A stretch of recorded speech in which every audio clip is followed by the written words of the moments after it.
Ya.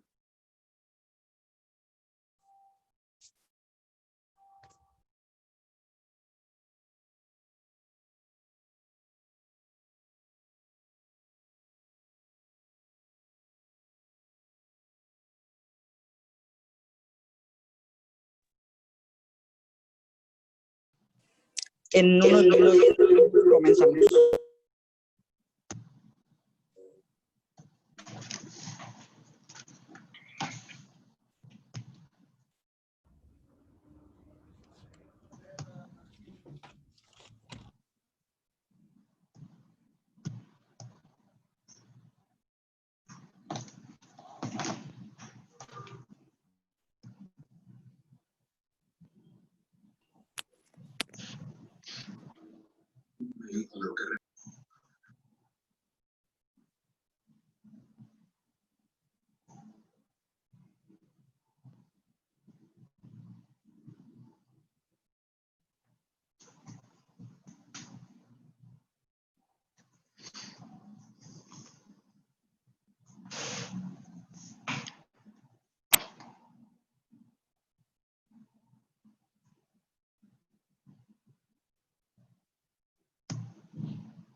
Bueno,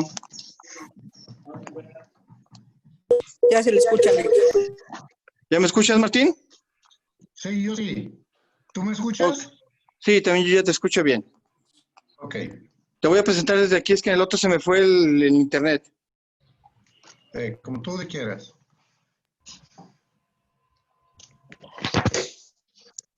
Buenas noches.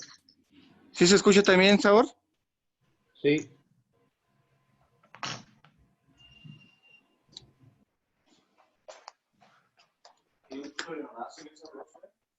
Buenas noches a todos.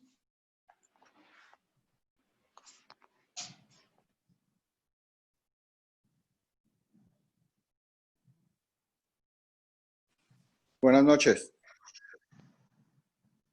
Buenas noches. Buenas noches a todos. Buenas noches. Muy buenas noches. Buenas noches. Buenas noches.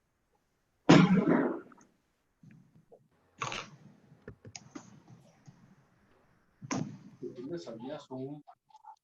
De que nos preguntaba y nos activaba el micrófono. Buenas noches. Hola, buenas noches. Hola, buenas noches. Muy buenas noches. Buenas noches, compañeros.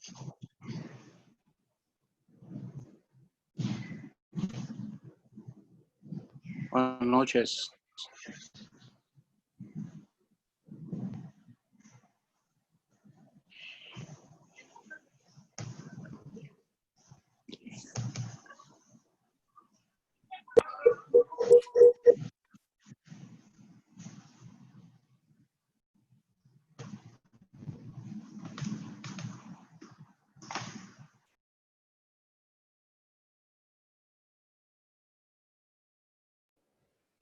Buenas noches, licenciado Tobar, ¿nos escucha?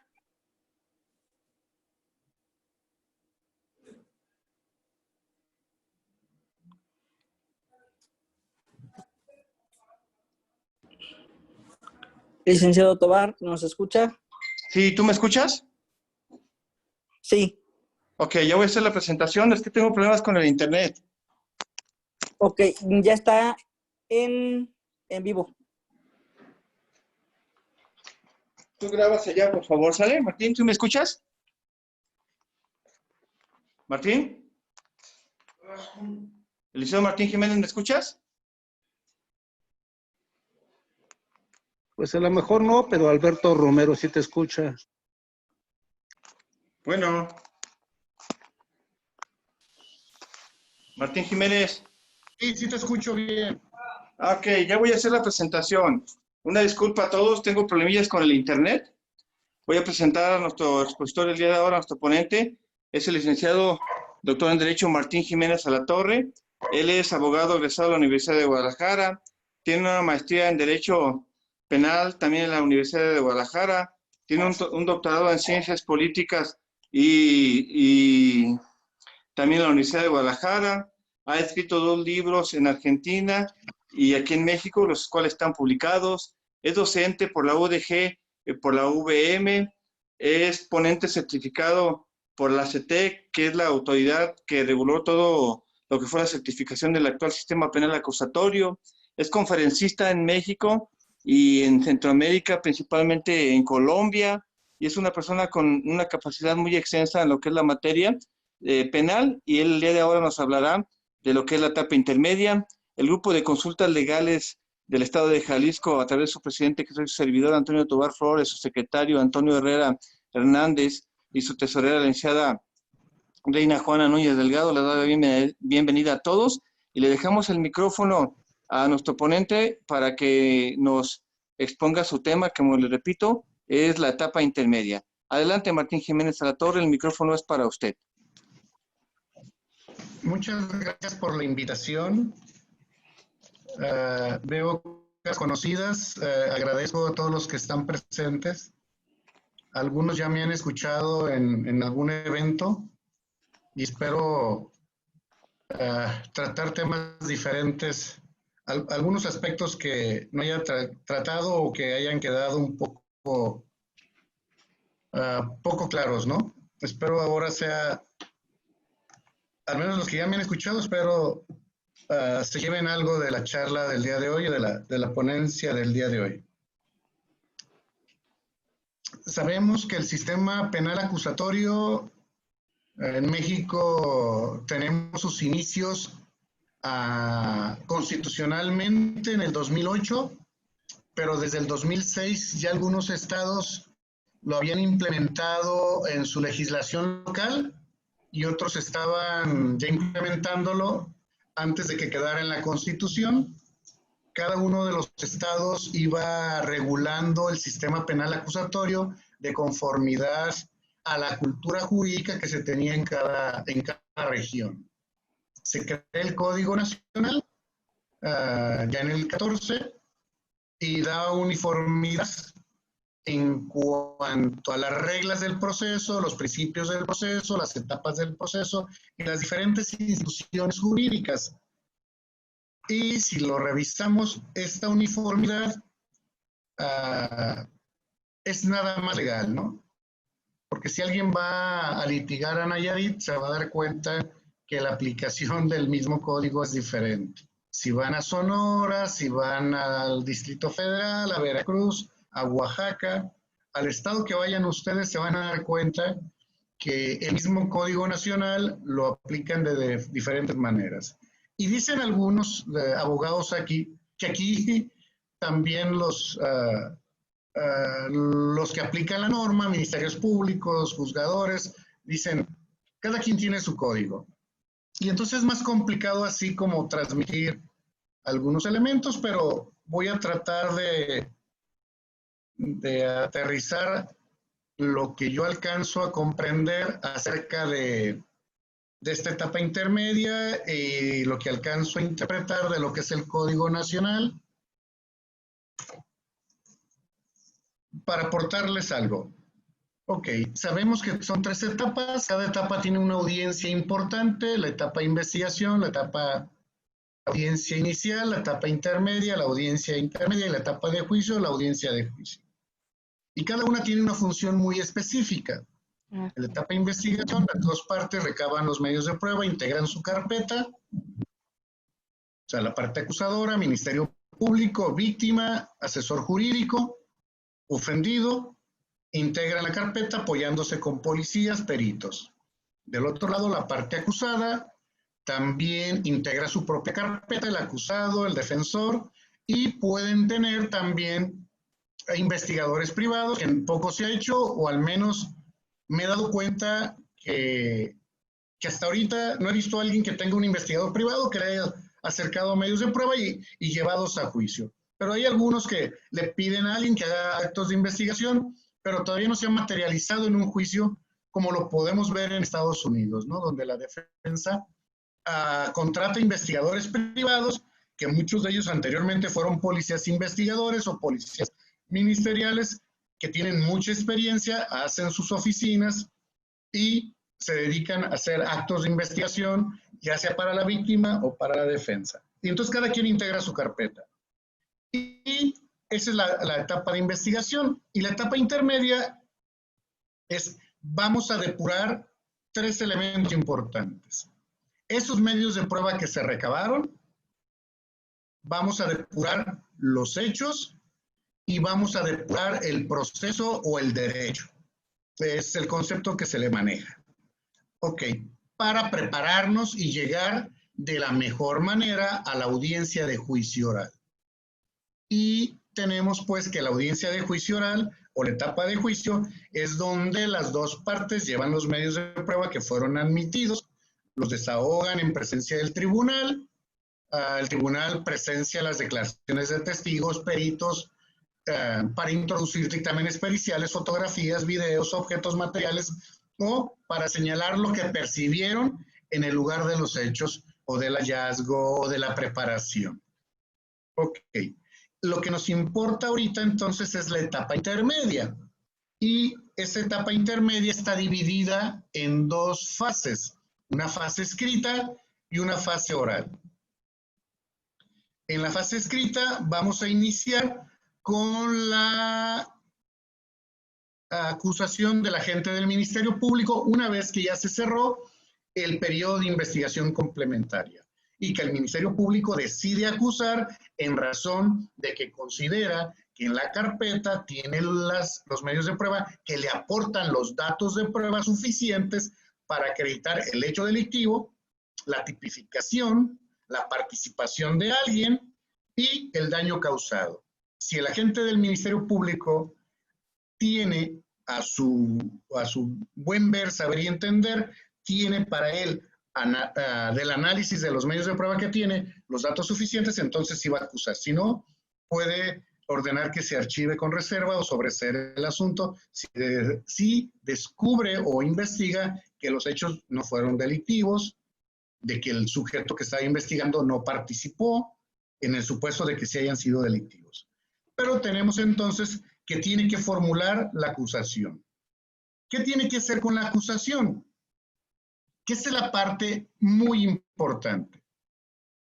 La acusación es el ejercicio, nos dice el Código Nacional y algunos teóricos, y también lo considero de esta manera, es la formalización en esta etapa, así como una formalización inicial de la acusación o del ejercicio, perdón, la acusación es una formalización del ejercicio de la acción penal.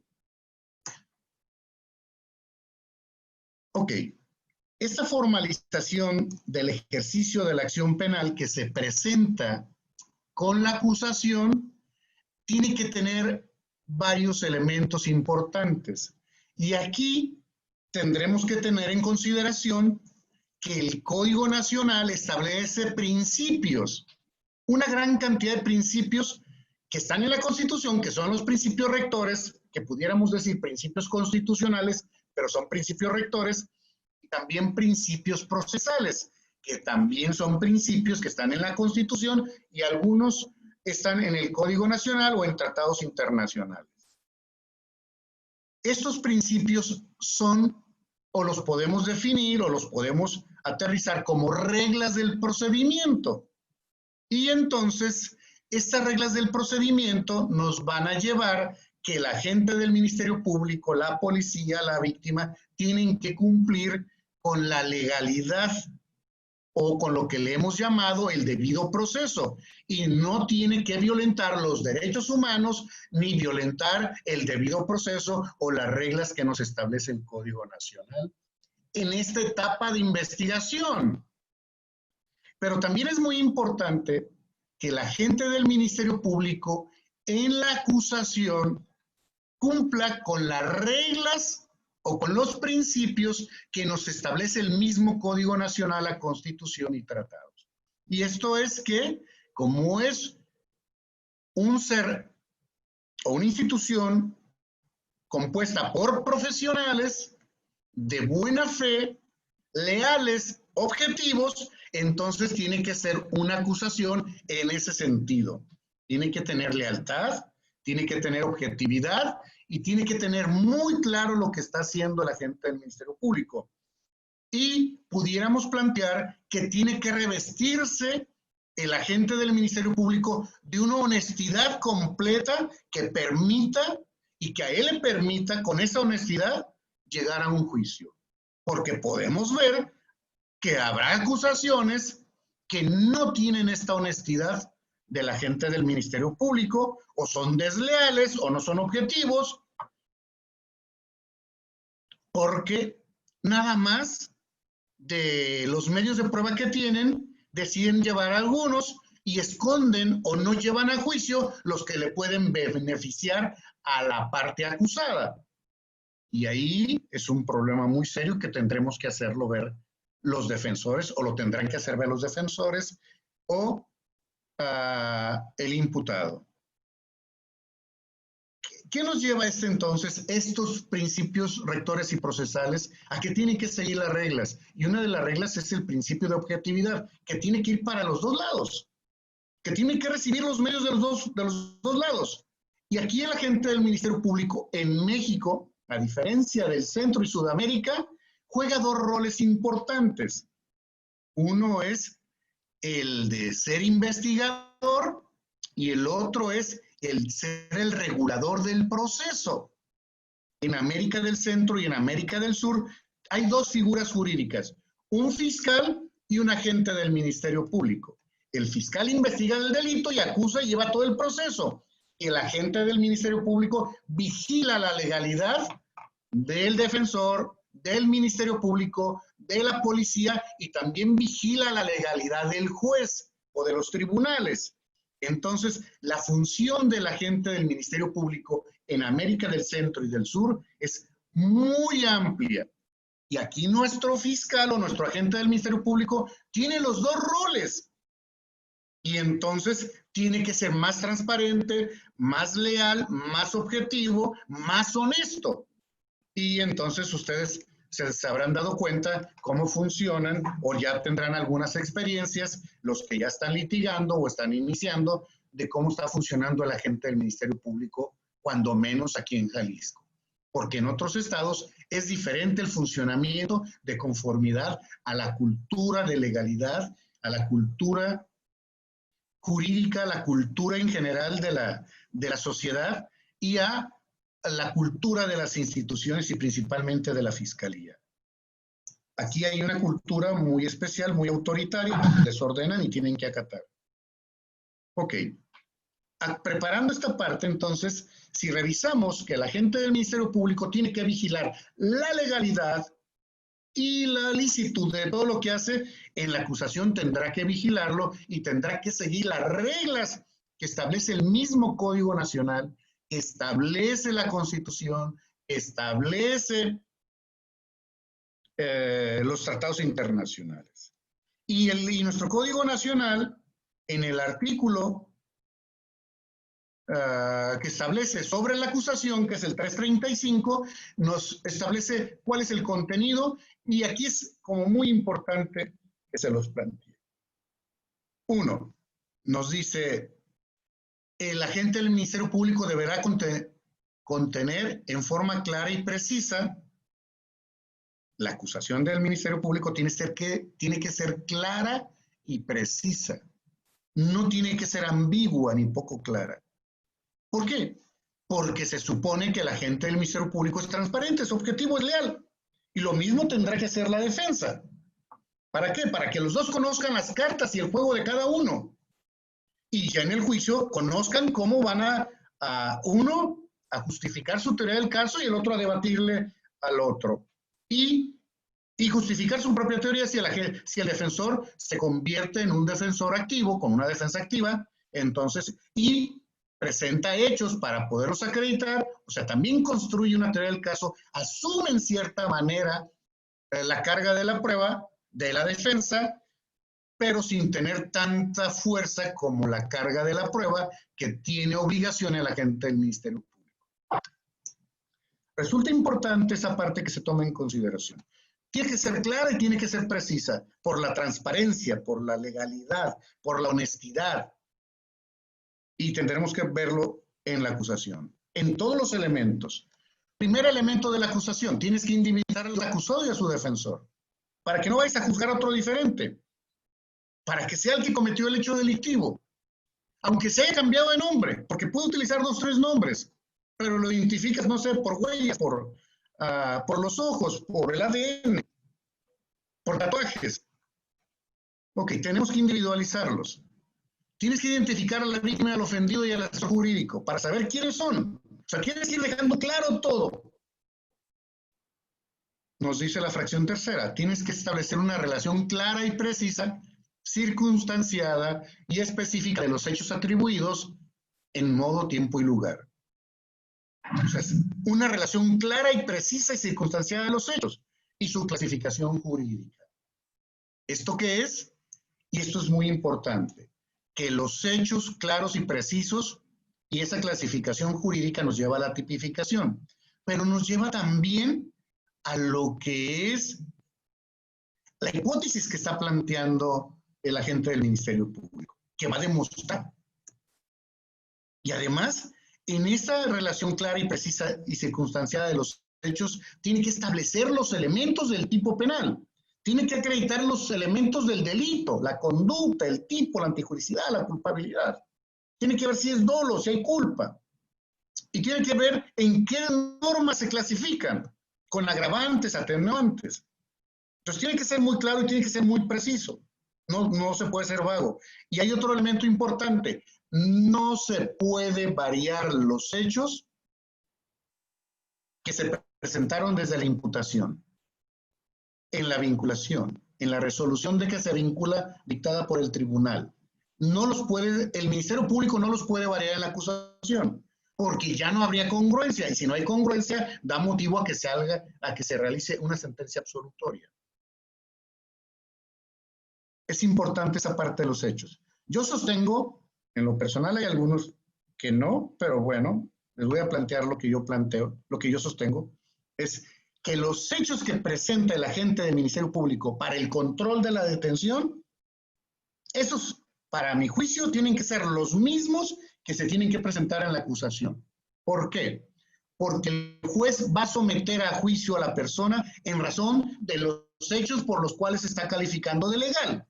Y de esos hechos que está calificando por legal y lo dejo detenido, no los puedes variar, porque yo lo detuve por estos hechos, no por los que tú me estás variando posteriormente. Es muy común que lo hagan el agente del Ministerio Público, presentar unos hechos en el control de detención, otros en la imputación, y a veces los modifican también en la solicitud de vinculación. Tendrán que tener mucho cuidado los que hacen la función de defensores o la víctima o el asesor jurídico para cuidar que la agente del Ministerio Público no varíe los hechos. Si los varía puede ser en perjuicio de la víctima o del ofendido. Y entonces el que tendrá que intervenir para regularlos tiene que ser el asesor jurídico, la víctima, pidiendo que se le dé vista a la agente del Ministerio Público para que corrija las fallas formales que haya en la acusación. Ok. La relación de modalidades del delito, eso ya lo comentamos en el punto anterior, que también es otro elemento. O sea, si es agravantes, atenuantes, si es en su modalidad de simple, lesiones leves, lesiones graves, según el tipo penal. ¿Qué modalidad se da? Otro elemento es la autoría y participación. ¿Qué es la autoría y qué es la participación? La autoría es el que materialmente realiza la conducta prohibida por la norma, el que la ejecuta. Y la participación son todos aquellos que de alguna manera ayudan a la persona a cometer el ilícito. Aquel que lo pensó, recuerdan el iter criminis, que son la concepción, la preparación, la ejecución y con acuerdo previo la ayuda posterior. Esos son los que van a ser partícipes, salvo aquel que lo ejecuta, el que lo concibe, el que lo prepara, o aquel que con acuerdo previo les ayuda posterior al hecho delictivo. Ahí tendremos la autoría y la participación y será importante que se aclare qué rol jugó al que estás acusando, porque si tienes cinco acusados, entonces tendrás que ser muy claro cuál es el rol de cada uno. Va a haber una gran cantidad de delitos, muchos delitos, donde un solo sujeto concibe, prepara, ejecuta y después evade. Va a haber muchos, ustedes ya los han visto, robos, lesiones, daños en las cosas, homicidios, y hay algunos otros que uno solo es muy complicado que lo haga. Ok. Otro elemento. Tiene que señalarse todos los preceptos legales que son aplicables a esos hechos que se están presentando, a esa clasificación jurídica, a esa modalidad de ejecución, y entonces tienes que establecer cuáles son los medios de prueba con los cuales vas a acreditar el hecho, la participación, la tipicidad, las agravantes y atenuantes. Y otro elemento, en algunas carpetas puede haber pruebas anticipadas. Si es que hubo una prueba anticipada, tendrás que ofrecerla como medio de prueba para que se desahogue en la audiencia de juicio oral, para depurarla también. No automáticamente ya se tiene por cierto lo que se hizo en la prueba anticipada. No, tiene que entrar al análisis del rigor de la legalidad y de la licitud para poderse admitir y desahogar en la audiencia de juicio oral. Ok. El monto de la reparación del daño y los medios de prueba para demostrarlo, para que puedan condenar. La pena y las medidas de seguridad y asimismo los medios de prueba para acreditar cuál es la peligrosidad, cuál es cada una de las penas que se le está solicitando, se le imponga al acusado. Entonces, tendremos ahí que los medios de prueba son para acreditar los hechos, la participación, las modalidades del delito, el daño causado y la pena que merece. Tendremos que tener muy en cuenta eso y revisarlo muy claro en la acusación. Otro elemento que nos dice que tendremos que contener, o debe de contener la acusación, es la solicitud del decomiso de bienes asegurados. Y otro punto que es muy importante, la propuesta de acuerdos probatorios. ¿Para qué sirven los acuerdos probatorios? Ya lo hemos tratado y creo que la gran mayoría ya lo ve. Pero lo quiero aclarar de nueva cuenta. Los acuerdos probatorios es el mecanismo o el método que se utiliza para depurar hechos. Cuando el agente del Ministerio Público y el procesado y su defensor se llegan a acuerdos de decir, es que los hechos sucedieron en Guadalajara, está bien, tal día, está bien, un choque de dos vehículos, está bien, son los dos vehículos y no hay problema, ya no vamos a acreditar esa parte. Y si se acepta todo eso por las dos partes, esos hechos no se van a acreditar. Pero hay un asunto importante, que no se pueden hacer acuerdos probatorios si en la acusación no presentaste los hechos y medios de prueba para acreditarlos. Por ejemplo, no presentaste, o el Ministerio Público, el medio de prueba, digamos un dictamen pericial, para determinar la causalidad. Y entonces no puede el Ministerio Público pedirle al defensor y al imputado, al acusado, que acepten ese acuerdo probatorio porque no hay ningún medio prueba para poderlo demostrar. Y si llegaran de todos modos al acuerdo probatorio, el juez no tendría que aprobárselos, porque el juez tiene que revisarlos y determinar si reúnen las condiciones que nos prevé el Código Nacional. Esta parte de los acuerdos probatorios es muy importante para las dos partes y le beneficia en ocasiones más a la gente del Ministerio Público porque le quita la carga de la prueba. Y como sabemos, la carga de la prueba es la presunción de inocencia.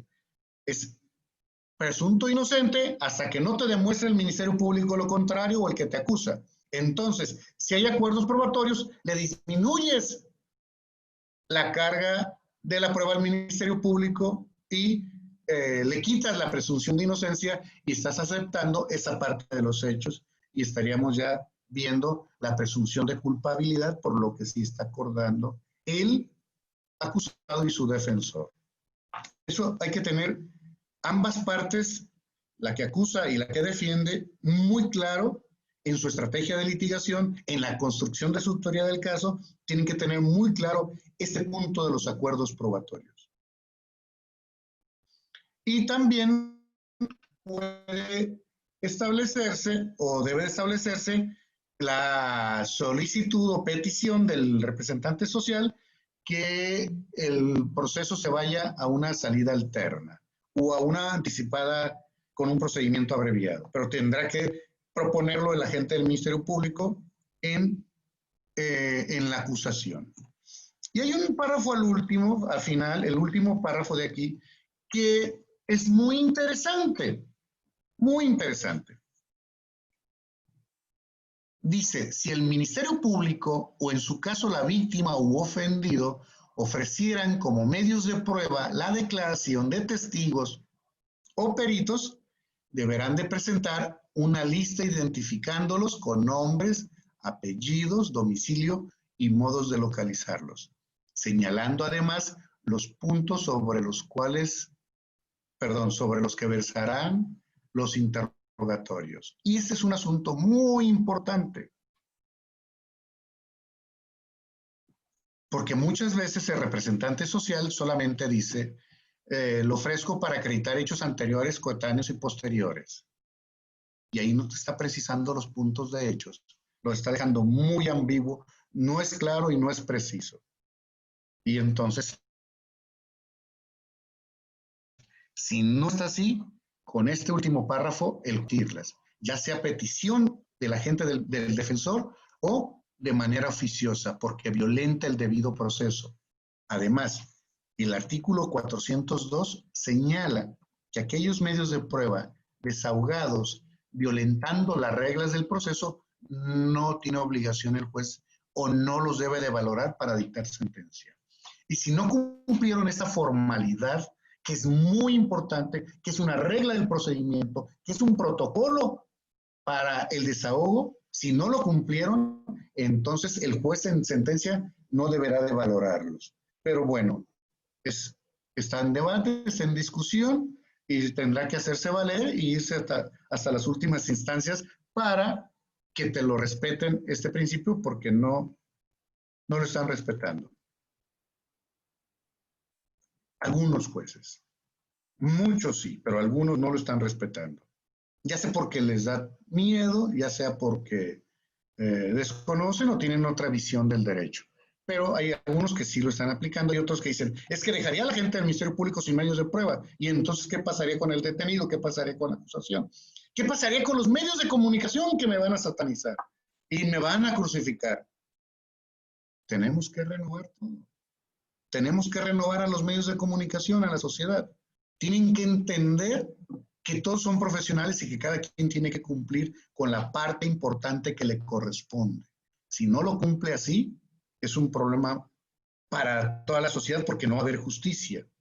Y la importancia es de que haya justicia y que se vigile la legalidad, porque si los seguimos o se sigue solapando a los errores de la representación social, vamos a tener una sociedad injusta.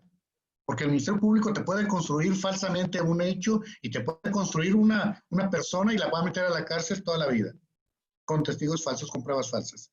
Y va a ser un problema, y es un problema muy serio porque muchos abogados se quejan, de esta parte de la fabricación de delincuentes. Y bueno, últimamente en estos días se ha estado viendo una parte de eso que estamos comentando. Ok, ya trabajamos la acusación, los elementos que tiene que tener la acusación, y en esta etapa escrita hay varios elementos importantes. Si la víctima u ofendido o asesor jurídico se dan cuenta que hay vicios formales del representante social o no aportó los medios de prueba, todos los medios de prueba, y consideran que se deben de aportar, entonces la víctima hace un escrito, se constituye como acusador coadyuvante y le pide al juez que le diga al Ministerio Público que corrija la acusación, los vicios formales, y además ofrece los medios de prueba. La víctima puede ofrecer medios de prueba y ya los ofrece, le corren traslado al Ministerio Público y a la defensa. ¿Al Ministerio Público para qué?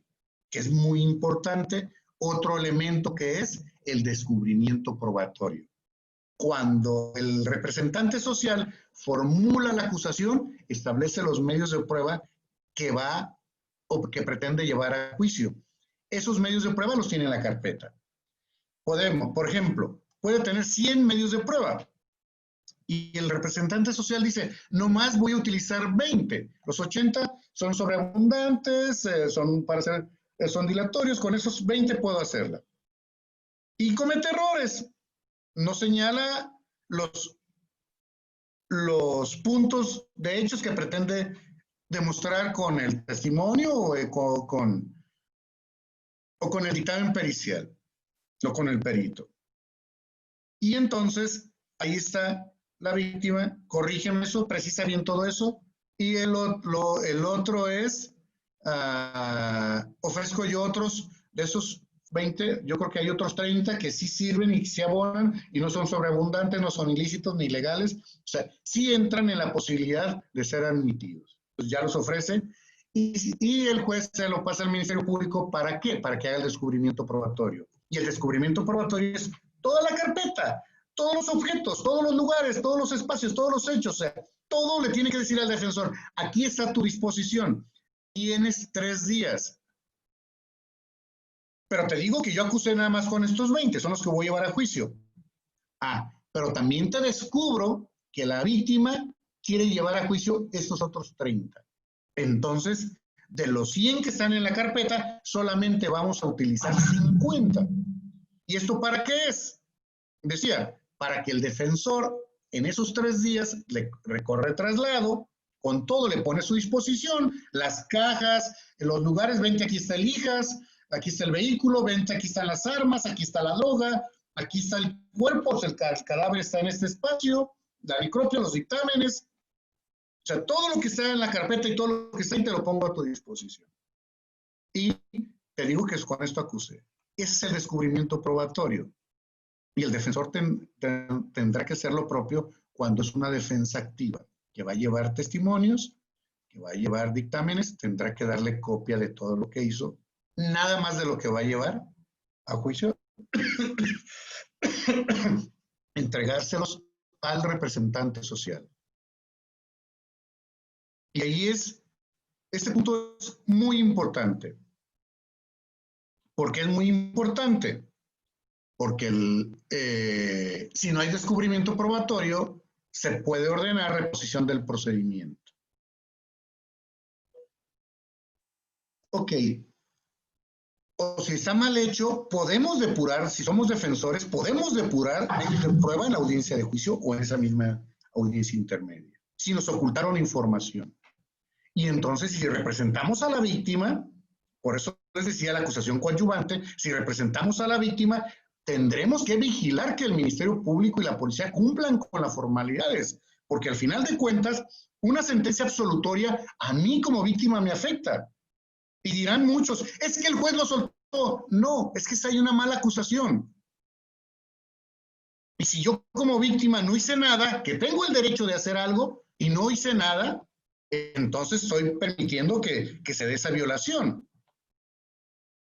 Por eso es una violación al debido proceso puede afectar considerablemente a la víctima. Y la víctima tendrá que estar ese cuidado. Si en algún día jugamos el rol de asesor jurídico, tendremos que cuidar. Ministerio Público, haz bien las cosas. Corrige lo que tengas que corregir. Mira, aquí está mal. Este medio de prueba, o sea, tenemos que tener todo ese cuidado. Si somos defensores, pues equivócate, ¿no? Ya la ganaré. Y es importante esa parte, es qué rol estamos jugando, qué intereses qué intereses tenemos en la audiencia, en la etapa, en el proceso. Y la teoría del caso es eso, es la estrategia de litigación. Y cuando hablamos que la teoría del caso es la estrategia de litigación, es cómo te voy a atacar, cómo te voy a acusar. Y la defensa es cómo me voy a defender. Y entonces aquí la parte del descubrimiento acusatorio es muy, muy valiosa para las dos partes, porque ahí están transparentando todo su juego y todas las armas y todo lo que tienen que se van a ir a juicio oral. Todo lo están transparentando. Y ese es el juicio oral, llegar a la audiencia, cada quien con el conocimiento de lo que trae el otro, de qué va a declarar su testigo, de qué documento va a sacar qué datos, de qué fotografías, de qué videos. ¿Para qué? Para que los dos tengan muy claro quién es el que puede ganar. Que al final de cuentas es un debate y una actuación de las dos partes, de la representación social y del Ministerio Público. Es una actuación de los dos. En argumentación, en retórica, en el debate, en ofrecer los medios de prueba, es más, desde la presentación que tienen, el tono de la voz. Es muy importante y el descubrimiento probatorio es verifique la legalidad y la licitud. Tienes 3 días, defensor, para ver todo lo que te estoy poniendo a tu disposición. No te escondo cosas, defensor, me interesa tenerlas, cubrió adecuadamente todo lo que tiene y me escondió cosas. O nomás me dijo, vete al IJAS, ahí búscalo, ahí está el carro. Y no es así. Aquí está en tal lugar, es más, te lo pongo a tu disposición, ¿a dónde quieres que te lo lleve? Así hacen en Estados Unidos.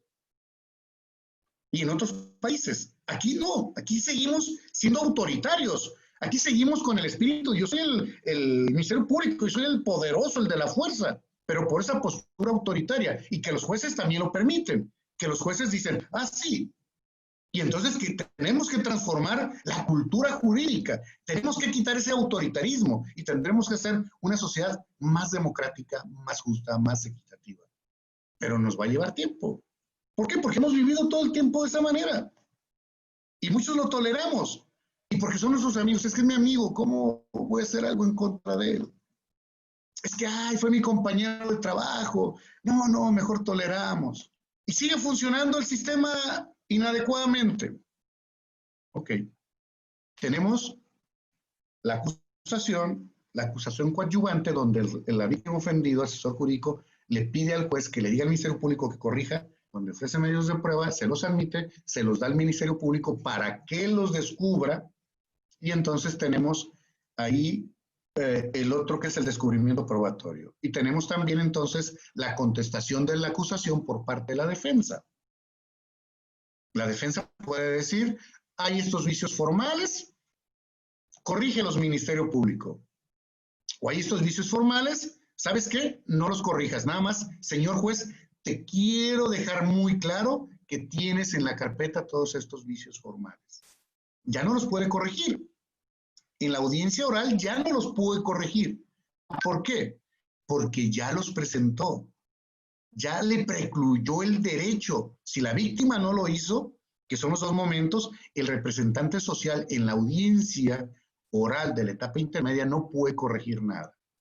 Que si lo hacen y los jueces los permiten, es otro asunto. Pero se tendrá que ir hasta las últimas instancias en apelación y en amparo para ir sentando la línea y que se vaya esclareciendo todo esto, ¿no? Por eso nos va a costar tiempo en tener un sistema acusatorio deseable. Y un sistema acusatorio como está en el código. El código es lo deseable, fíjense. El Código Nacional y la Constitución y los tratados es a donde tenemos que llegar. Y ahorita, ¿dónde estamos? Que es normalmente lo que les digo. Aquí inició. Tenemos que llegar hasta acá. hasta acá, hasta acá, hasta acá. ¿Dónde vamos? ¿Ya respetamos más la norma? ¿Somos más justos, más legales? Y entonces es importante que revisemos ahí. Ok, ya les decía de la prueba anticipada, les planteé los elementos.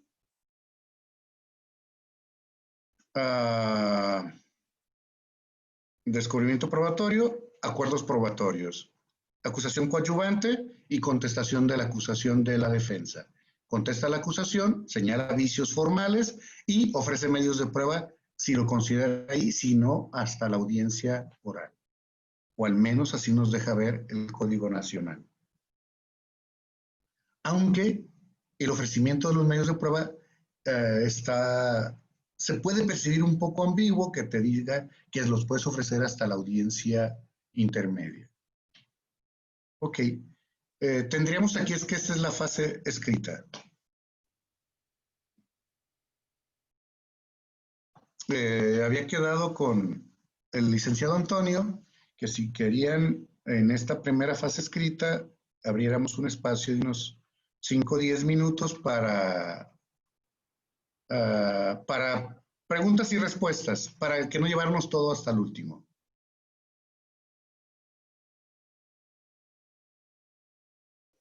¿Seguimos en eso o no, licenciado Antonio?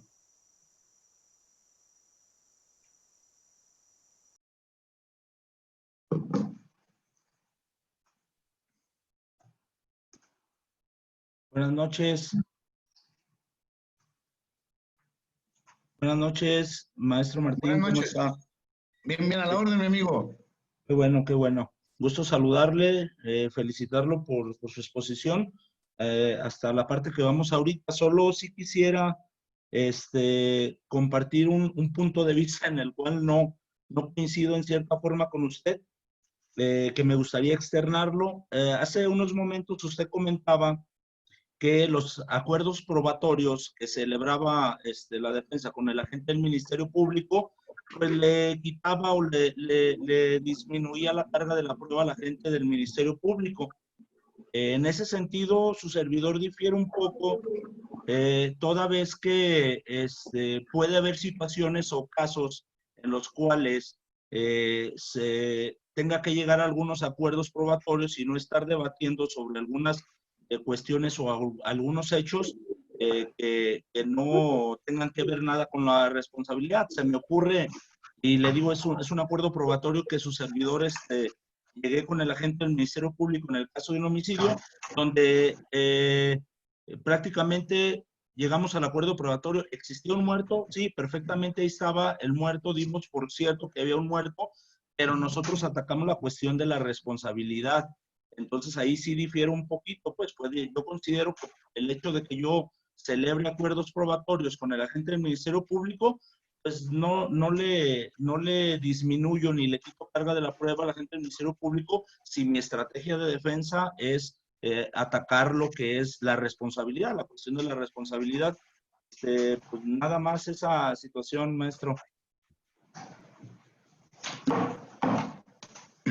Mire, ¿por qué sí le quita la carga de la prueba? Porque si hace usted un acuerdo probatorio con el agente del Ministerio Público, él ya no tiene que demostrar eso.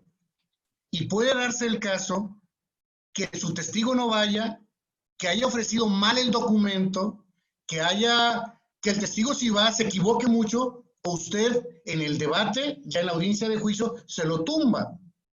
Entonces él tiene la obligación, en razón del principio de presunción de inocencia, de demostrar la culpabilidad de su cliente. Y si usted llega a un acuerdo probatorio, esos hechos ya no los va a demostrar.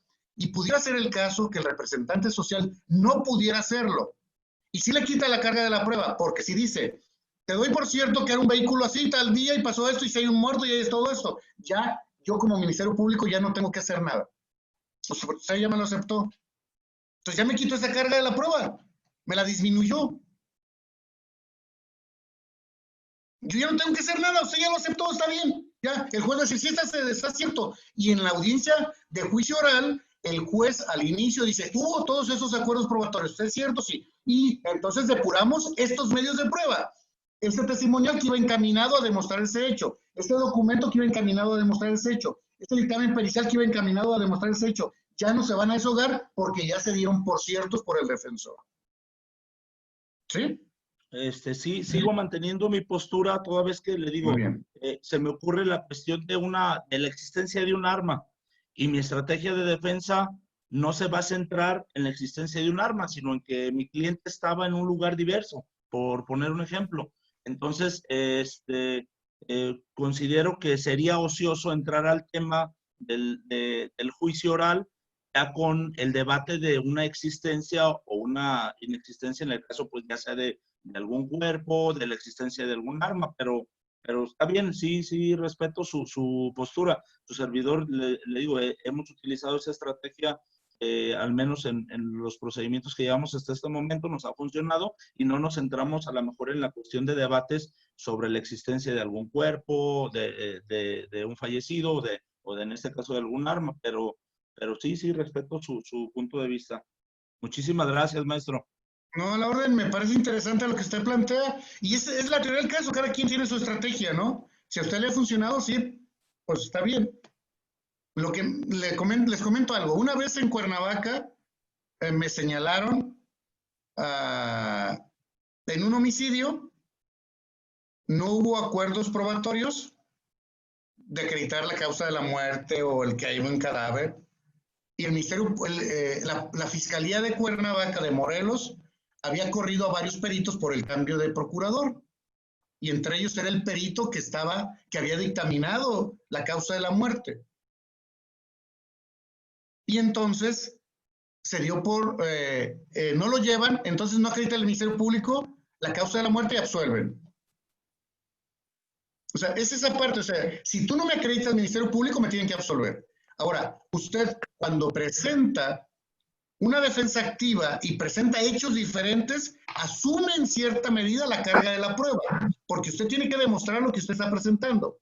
No se la quita al Ministerio Público, porque de todos modos, aunque usted no demuestre lo que usted quiera o proponga, el Ministerio Público sí tiene la obligación de demostrar lo que está acusando. ¿Sí? El Ministerio Público sí tiene que demostrarlo, aunque usted haya asumido un rol en esa carga probatoria, que la haya tomado. Si usted la toma la carga de la prueba y dice, yo voy a demostrar que mi cliente estuvo en el Distrito Federal comiendo en tal restaurante, pagó con una tarjeta y fotografías, está bien. Y si usted no lo demuestra, no implica nada. Pero si el Ministerio Público no demuestra su acusación, usted la libra. Su cliente la libra, usted le gana. La carga de la prueba es del Ministerio Público. Usted asume una parte, pero no es tan importante. ¿Por qué no es tan importante? Porque lo importante es que el Ministerio Público acredite o no su teoría del caso, o sea, sus hechos, que su teoría jurídica, o sea, es que él sí demuestre todo. Por eso le digo, si usted le quita elementos para demostrar a él, le disminuye el trabajo y entonces lo va a dejar que tenga más tiempo para en contra de usted. Yo lo veo de esa manera. Pero bueno, si le ha funcionado, excelente. O sea, cada quien va a ir en la marcha viendo qué le funciona más y qué le funciona menos. Ok, ¿alguna pregunta más o aportación? Yo, maestro. Muy buenas noches. ¿Qué tal? Buenas noches. ¿Qué tal, maestro? Qué gusto saludarlo. En cuanto a la formulación de la acusación, ya nos dijo lo que requería, pero también a veces el problema es el momento en el que los presenta. ¿Sí?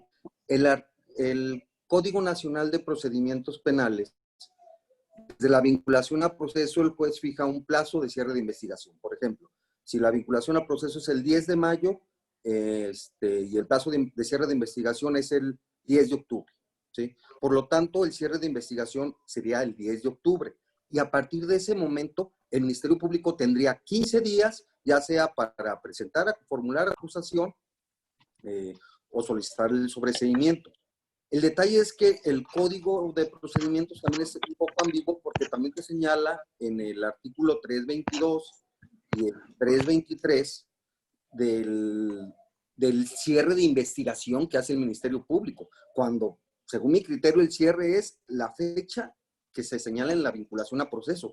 Y a partir de ese día, cuenta con 15 días que deben de ser hábiles para presentar para la formulación de la presentación de la acusación. ¿Es correcto eso?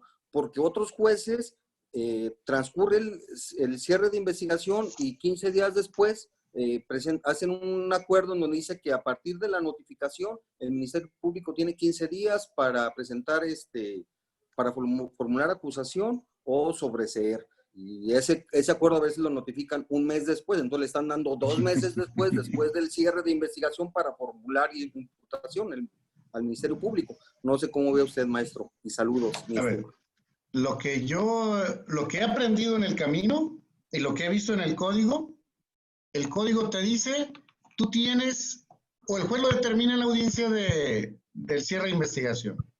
Te dice, tienes 38 días. ¿Sí? Y el código nunca te dice que tienes que hacer un acuerdo. El código nunca te dice que el juez tiene que hacer una notificación para que le corra y que ya se cerró el término. No. Es automático. O sea, tienes 38 días, hoy inicia, el día 38 te fenece y automáticamente ya está cerrado. No necesitas el acuerdo del representante social para decirte, mira, ya cerré, ahí te va juez, te notifico, ahí te va defensor, ya cerré. Te digo que ya. Ok. No lo necesitas. Y lo que están haciendo algunos jueces, por eso comentaba que allá mismo en los juzgados, todo el mundo dice, es que cada juez tiene su propio código, lo interpreta de alguna manera, y algunos jueces también sostienen eso, ¿no? Pero si vemos ahí, el cierre es automático, no necesitas nada. Y tú puedes ir con el juez, ¿sabes qué? Ya se le venció el término, tal día, ya se acabó.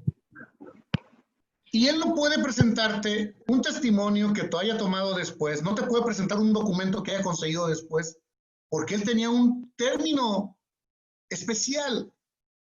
Y no tiene que recaer ningún acuerdo, no tiene que recaer nada, es automático.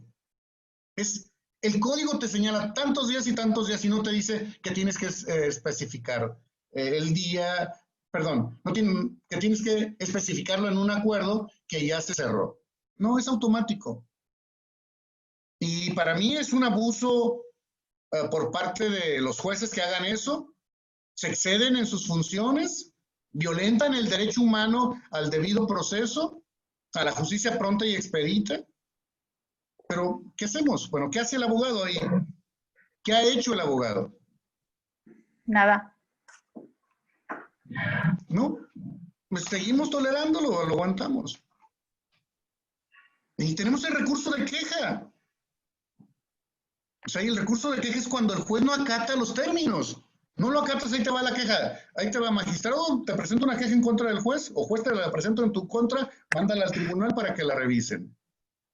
Una queja procesal, no una queja administrativa. El recurso de queja contemplado en el Código Nacional.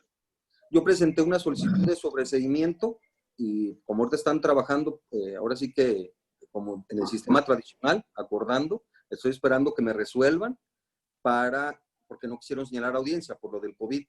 Entonces, de hecho, hubo una ampliación de la prisión preventiva nada más por fast track, con acuerdo. Entonces, presenté la solicitud de sobreseimiento y estoy esperando que me resuelvan por escrito para en base a ese escrito pues, presentar el amparo, porque pues, todo esto ha sido en contra del debido proceso, ¿no? Violentando los derechos humanos de mis representados. Me voy por ese lado. Y ya en su momento presentaré la queja también en contra del juzgado, pues porque sí le están dando muchas oportunidades al Ministerio Público. El Ministerio Público presentó 60 días después la formulación. Claro que no. Pero lo que tenemos ahí que cuidar es cuando se le vencen los 30 días, si es decirle los 15 días, decirle al juez mediante escrito, tal día se cerró se venció el plazo del cierre de investigación. Su primer día le contaba el día siguiente, ya transcurrieron los 15 días, no la presentó, notifícale al procurador o al fiscal general para que vea si va a acusar o no va a acusar, porque nuestra legislación establece que tendrás que darle otros 15 días. Y si no lo has cumplido, entonces no. Entonces tienes que presentárselo al juez para cumplir con ese requisito. Si, por ejemplo, si yo soy representante social, no las hago, 2 meses la presento y nunca requirieron al fiscal, pues no cumplimos con esa parte para que lo pudieran sobreseer.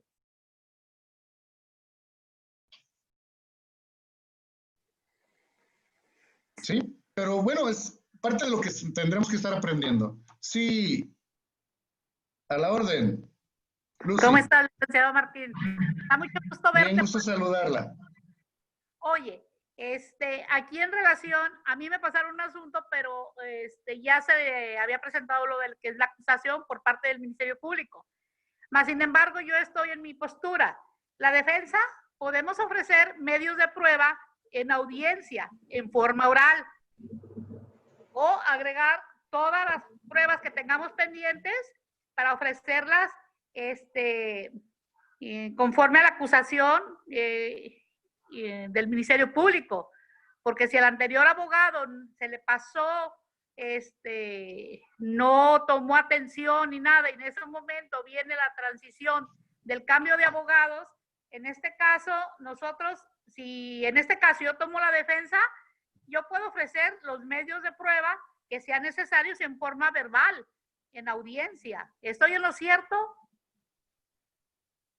Lo que pasa es de que la legislación te establece un término antes de la audiencia oral para que los ofrezcas, pero la Corte había resuelto con el sistema tradicional que la defensa puede presentarlos cuando quiera, porque es el derecho a la defensa y es mayor el derecho a la defensa que el de la justicia pronta y expedita, y más porque ese derecho a la justicia pronta y expedita es principalmente del acusado.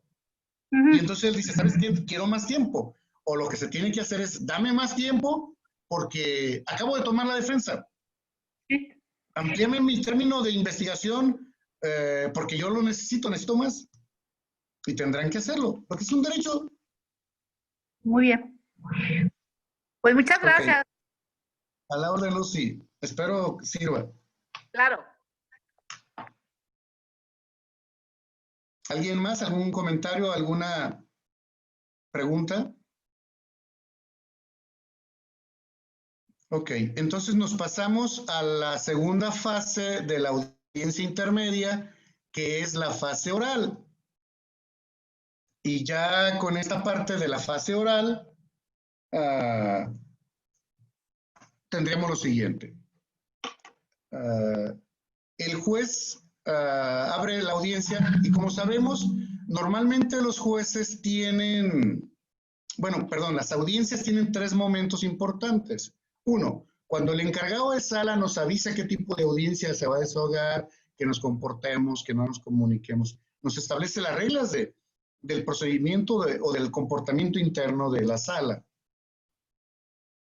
Cuando llegue el juez de control, en este caso de la audiencia intermedia, y verifica que están dadas las condiciones para iniciar lo que es el debate.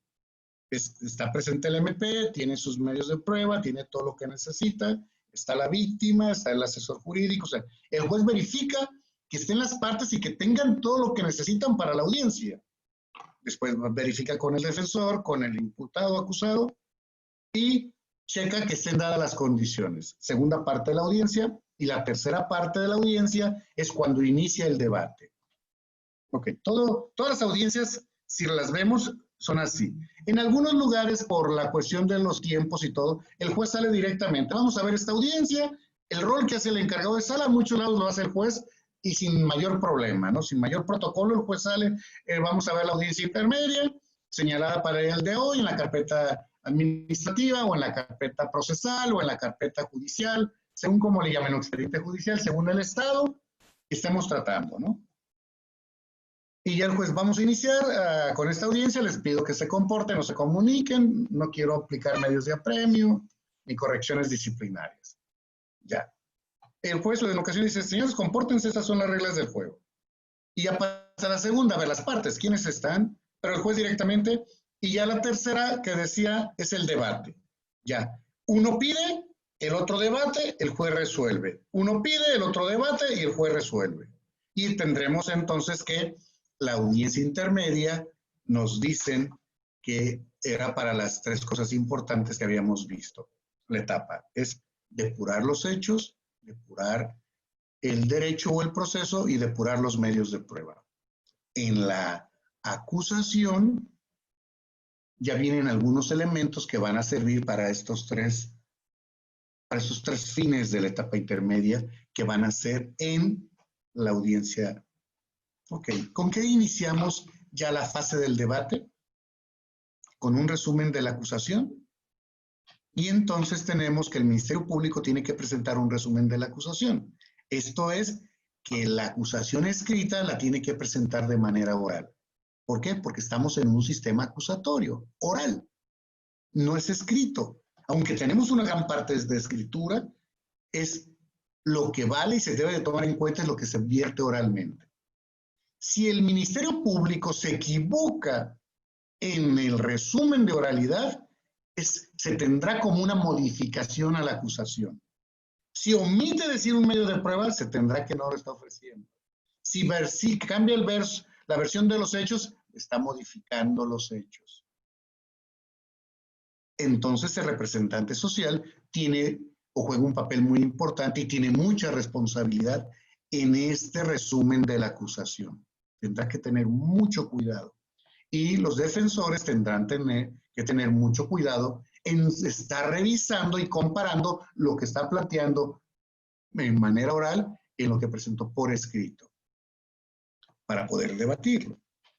Ok, ya presentó el resumen. Si hubo la constitución del acusador coadyuvante, también le darán el uso de la voz.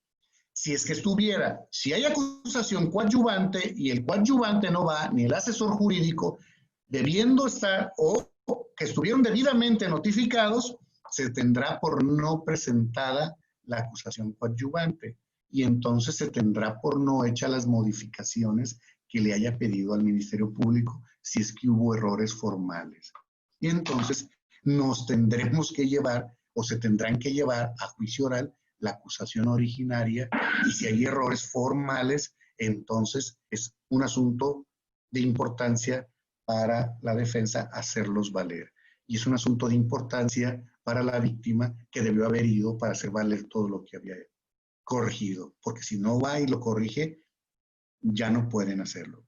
Y entonces esa parte es interesante y muy importante. Nos vamos a la víctima, si está o no está, y nos vamos a la defensa. La defensa puede manifestar algo, no puede manifestar nada, o puede en ese momento plantear los vicios formales. En algunos momentos les han permitido ofrecer los medios de prueba ahí mismo, y entonces ya con esta parte nos iremos a que el juez tiene que revisar lo demás. ¿Qué es lo demás? Si hubo acuerdos probatorios. Fiscal, defensor, ¿hubo acuerdos probatorios? No, no hubo. Sí, sí hubo. Ok, me pueden plantear los acuerdos probatorios este es el pliego de acuerdos probatorios y le pudieras dar una copia, porque estamos en la parte de la fase escrita, si no te los puedes presentar de manera verbal. El acuerdo probatorio 1, 2, 3, 4, 5. El 1 es sobre la existencia del vehículo, sobre que un arma sí fue disparada, que fue en la noche, que fue en tal domicilio. Ya. Y entonces, esos acuerdos probatorios los tienen que corroborar los dos. El juez tiene que verificar que hay medios de prueba para corroborar esos hechos y entonces una vez que lo verifica, el juez los aprueba. Si algún si un acuerdo probatorio no tiene medios de prueba, no lo va a admitir. Va a seguir estando en la acusación y tendrá que demostrarlo, pero como no tiene medios de prueba, entonces ya es un asunto que ya no va a demostrar en ningún momento. Ok. Nos vamos después a que el juez tiene que revisar y verificar si se dio el descubrimiento probatorio. Tiene que señalar esa parte y decirles si hay descubrimiento probatorio, defensor, señor fiscal, si hay descubrimiento probatorio, y a cada quien tendrá que manifestar lo propio. En algunos casos, si eres la defensa y es un descubrimiento imparcial o más bien parcial, tendrás que o aclarar, decir, no tengo un descubrimiento probatorio completo, o plantear, si lo quieres de esa manera, decirle, señor juez, me descubrieron solamente lo que está en la carpeta, es lo que me dieron copia. Por ejemplo, hay dictámenes periciales que el perito se queda con las fotografías, con los resultados, se queda con una gran cantidad de cosas. Y no están en el dictamen. Y no los ofrece el Ministerio Público. Entonces en la audiencia ya no van a poder desahogar fotografías, videos, objetos que hayan sido parte del estudio que hizo el perito. ¿Por qué? Porque no fueron motivo del descubrimiento probatorio y porque no fueron ofertados como medios de prueba. Y hay un asunto interesante, que en uno de los diplomados que algunos de ustedes ya vi que asistieron, cuando fue el perito Daniel Ornelas, nos dice, el objeto sigue al dictamen, o el dictamen sigue al objeto. Y si tienes un dictamen incompleto porque dejaste fotografías, dejaste videos, dejaste algunos elementos técnicos con el perito y él los tiene, y dice, pues él los llevará y él sabrá cuándo los lleva y cuáles son. Entonces, eso no podrá ser admitido ni en la audiencia de debate del juicio oral. Y está incorrectamente ese descubrimiento. Pero aquí el juez tendrá que ir que está revisando todo el planteamiento y lo que se está haciendo si cumplen con las reglas. Ya verificó los acuerdos probatorios, verificó el descubrimiento probatorio y les pide que establezcan o que soliciten algún incidente o algún medio que tengan para debatir la licitud, la legalidad, la competencia, si hay impedimentos, el nombramiento de los jueces. Y aquí aquel que tenga incidentes que planteárselos, se los señalará al juez. Y el juez entonces tendrá que resolver todos esos incidentes. Ok, después de que resuelve incidentes, que es la depuración del proceso o del derecho, entonces nos vamos, o el juez se va a la depuración de los medios de prueba. Los medios de prueba los depuramos con el debate. Si mal no estoy, artículo 346 principalmente. Y ahí nos establece que los medios de prueba no serán admitidos por varios supuestos. 1, si son sobreabundantes. 2, si son impertinentes. 3, si son para acreditar hechos públicos y notorios. 4, si no siguieron las reglas del debido proceso. 5, si ya fueron declarados nulos o por ilícitos.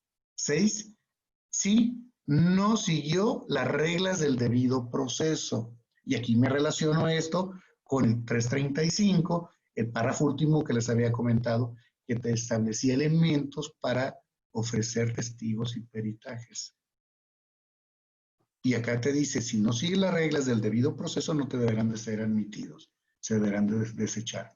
Si no seguiste las reglas del proceso, que es establecer los elementos que ahí te dice, entonces no tendrán que admitirlos. Normalmente los admiten, vámonos a la apelación. Es una parte importante. Y nos vamos a la depuración del debate del defensor de lo del Ministerio Público, lo que ofertó, o la víctima, y la víctima ofendido, MP, a debatir lo que ofertó la defensa, si es que haya ofertado, y lleva una defensa activa. Después de esto, viene la resolución del juez, si los depura o no los depura, si los desecha o no los desecha, cuáles admite, cuáles no. Y entonces el juez ya va a establecer, según la técnica de cada juez, algún juez se va por cada uno, algunos se van, preséntalos todos completos, Ministerio Público, defensor, debáteselos todos completos, y entonces ahí el juez resuelve todos completos. O si va de 1 a 1, presenta Ministerio Público, debate defensor, de contraargumento, y el juez resuelve. Los jueces tienen su técnica para hacerlo y es válido y es correcto esa parte. Y nos vamos pues, nos vamos después de esto al auto de apertura a juicio oral. Y ya en el auto de apertura a juicio oral, que también es muy importante, tendrá que establecerse el nombre del acusado, del defensor, la víctima, el asesor, los hechos que se van a demostrar, los medios de prueba que se admitieron, los que no, los acuerdos probatorios que se llegaron, la prueba anticipada que se va a deshogar, cuáles son las medidas cautelares que se establecieron, las penas solicitadas. O sea, nos van a establecer en el auto de apertura a juicio oral todos los elementos que se van a ver en la audiencia de juicio oral. Y ahí va a quedar plasmado. Lo que no quede ahí, va a haber necesidad de debatirlo en la audiencia de juicio oral, pero va a ser más complicado. Entonces tendremos que tener cuidado para pedir corrección del auto de apertura a juicio oral si es que la hubiera en el término que nos marca el Código Nacional. Entonces tendremos que pedir esa corrección del auto de apertura a juicio oral porque es la base de la audiencia de juicio oral. Esa es la base. Y bueno, con eso se concluye lo que es la etapa intermedia, que tiene la fase oral y la fase escrita y la fase oral. Y aquí terminaría la fase oral. Bueno, me fui más rápido por los tiempos, ¿no? Pero quedo a sus órdenes.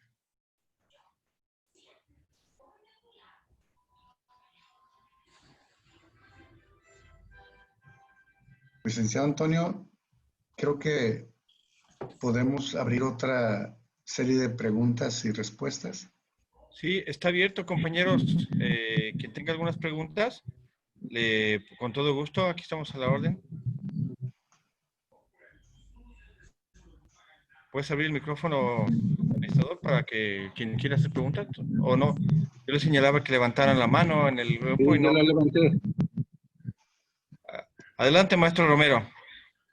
Sí, maestro, usted hacía el comentario de que precisamente en esta etapa intermedia, el agente del Ministerio Público podría en su momento incluso variar los hechos o modificar de alguna manera su teoría del caso, pero lo que viene a repercutir incluso en la etapa de audiencia es que el agente del Ministerio Público debe de utilizar la oralidad. Si bien es cierto que los principios rectores del juicio son unos, la oralidad no es un principio. La oralidad es una que viene a cambiar el sentido y la manera en que se llevaban anteriormente los juicios inquisitivos. Si el agente del Ministerio Público no trae o no es prudente en llevar su teoría del caso acorde a los elementos prácticos, jurídicos y probatorios y empieza a olvidar todo este tema, el abogado defensor tiene todo el derecho de manifestarle al juez que no es un procedimiento adecuado que el agente del Ministerio Público dé lectura o vaya más allá de la simple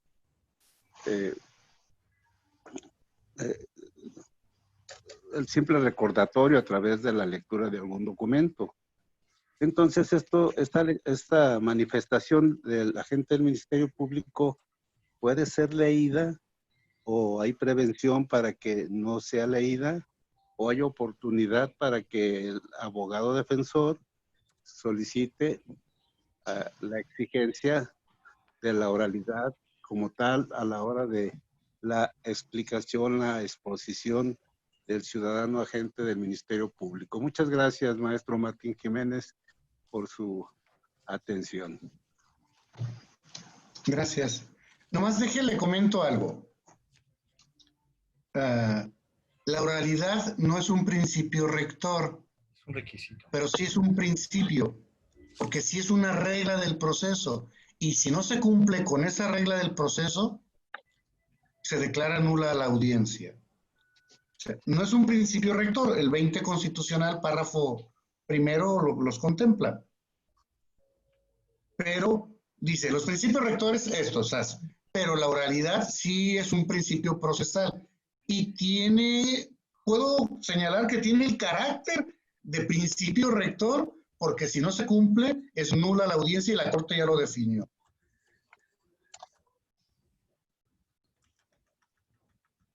Sí, maestro, pero efectivamente el hecho de que el ciudadano agente del Ministerio Público tome la carpeta de investigación como la guía para manifestar su teoría del caso es incorrecto. A ver, otra vez. Muchas veces el ciudadano agente del Ministerio Público se apoya casi en la lectura total de su carpeta de investigación para manifestar los hechos, las pruebas, los indicios, etcétera, cuando debería de ser en la oralidad, la exposición y no en la lectura.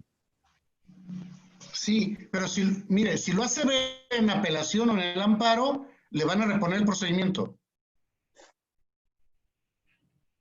Pero si automáticamente es se lo van a reponer, porque pero no si es cumplió con la correcto. oralidad.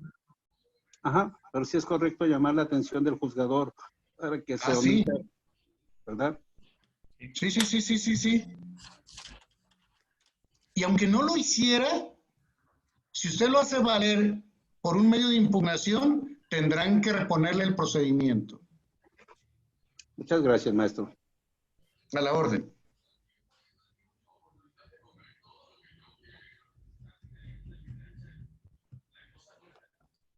¿Alguien más tenga alguna pregunta, compañeros?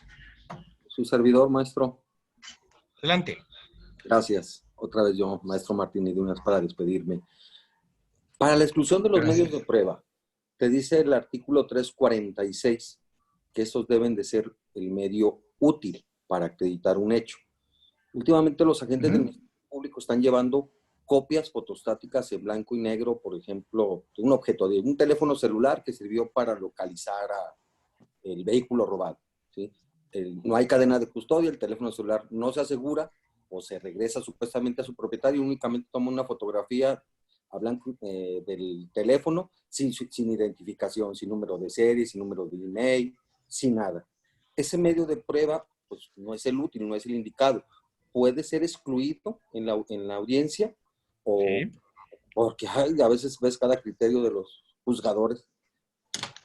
Yo digo que sí, pero tendrás que irte a la licitud o la legalidad. Si no siguió las reglas de lo que es el proceso, es ilegal. Si violenta derechos humanos, es ilícito. Entonces tendrás que ver cualquiera de las dos. La legalidad te puede... La cuestión de violentar al debido proceso pudiera dar el derecho a volverlo a repetir. Pero si te vas a la ilicitud, ya con la ilicitud o por la violación de derechos humanos, ya no puedes repetirlo. Es nulo y ya no puedes repetirlo. Muy bien.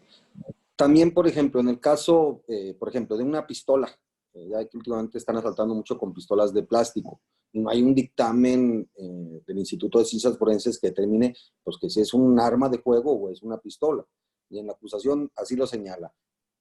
Una arma tipo pistola, pero no existe un dictamen.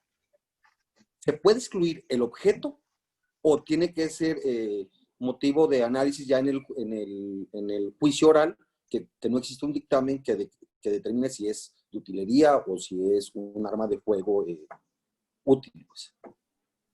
¿O se puede, fíjate, se puede excluir? Hay un asunto interesante aquí. La legislación penal, en razón del uso de muchas armas de utilería o parecidas a las reales, hubo reformas al Código Penal que te dice que sea verdadera o que sea parecida. Sí. Y en la Ley Nacional del Uso de la Fuerza también se contempla que el policía puede repeler la agresión de una persona que le esté apuntando con un arma verdadera o una que sea parecida. O sea, un arma de fuego sintética, por llamarlo así. Ok. Y entonces ahí lo que vemos es la parte esta de qué es lo que estamos señalando. Deja veo. la palabra que dice el código, la ley nacional, porque nos establece esta parte.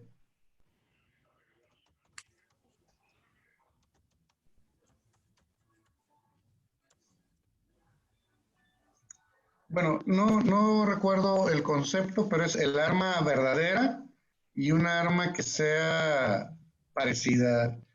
Maneja otro concepto, se me va de pronto. Utilería. Ok. Pero es en ese sentido, es decir, traes un arma real o traes fíjate, tú estás utilizando un arma falsa y le apuntas a un policía, él en razón del permiso de uso de la fuerza, el nivel de uso de la fuerza, puede usar la fuerza letal. ¿Por qué puede usar la fuerza letal o réplica, dice? ¿Un arma de fuego o una réplica de la misma? Que es lo que se trabajó mucho en el Código Penal, que dicen es que la víctima no sabe si es verdadero o no, y le disminuye su defensa y le asusta igual y se puede infartar. Y entonces hubo modificaciones para decir, aunque sea de utilería, que era lo que se utilizaba el concepto, también va a ser la misma pena como que si fuera un arma de fuego real. Y en la ley nacional sobre el uso de la fuerza establece que puedes defenderte cuando es una réplica, cuando no sabes, y entonces no incurrirás en delito, pues. Ok. Entonces es irrelevante el que presente o no un dictamen en el Ministerio Público si eso no es un arma de fuego. Simplemente parece un arma de fuego. Te deja los dos supuestos. Ok, perfecto, maestro. Y revisa el tipo penal. Pero si el Ministerio Público te dice, es un arma de utilería o es un artefacto, porque en ciencias forenses le llamaban artefacto. Sí. O sea, en los dictámenes periciales me tocó ver una gran cantidad de un arma de fuego y decían, no, ese es un artefacto que se parece a un arma de fuego. O sea, ese era el concepto de artefacto. Pero la ley te dice esa parte. Pero hay que tener en cuenta, te dice esa parte de que cualquiera de las dos, pero hay que tener en cuenta que el Ministerio Público tiene que ser muy claro. Sí. Utilizó un arma de utilería. Porque acá además señala un arma tipo pistola, pero no hay dictamen del instituto que determine si es de utilería o si es un arma de fuego. Simplemente presentó el objeto y listo. Sí. Y ahí el Ministerio Público se equivoca, si es un arma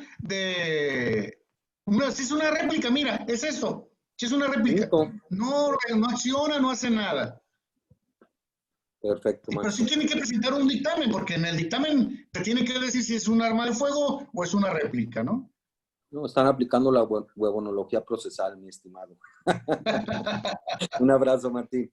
Es que a veces tienen tanta chamba que se les va, ¿no? Sí, claro que sí. Maestro Martín. A la orden. Sí, mire, para hacer una recapitulación en esto y dejarlo bien entendido para mí, hemos entendido que efectivamente el objeto de la etapa intermedia tiene dos objetos, ¿verdad? Tres. El ofrecimiento y admisión de los medios de prueba, así como la depuración de los hechos controvertidos. Es lo que nos dice creo que es el 334. 334. Posteriormente, el artículo 335, pues ya nos da los parámetros a través de los cuales se debe de llevar el escrito del ciudadano agente del Ministerio Público y que debe cubrir los requisitos de la acusación. Entonces, yo me refería precisamente al momento en que se hace el debate. Cuando se realiza este debate, el ciudadano agente del Ministerio Público no puede ni debe de soportar sus argumentos en los escritos que pueda contener su escrito de acusación. ¿Es correcto? No, sí puede argumentar ampliándole el argumento cuando lo tiene planteado ahí, o sea, cuando tiene planteado lo que pide. Sí. Pero no puede modificarle y no le puede agregar. Puede ampliar lo que ya pidió. Por ejemplo, que le pongan... ¿qué puede ser?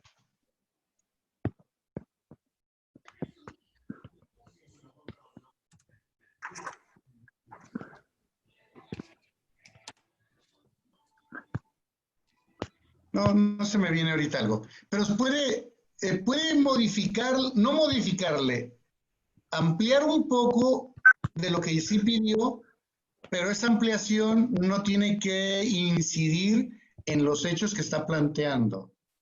Sí, que no generen modificación. No tiene que modificarlos y no tiene que aumentarlos. Sí. Sí, es correcto. Ahí,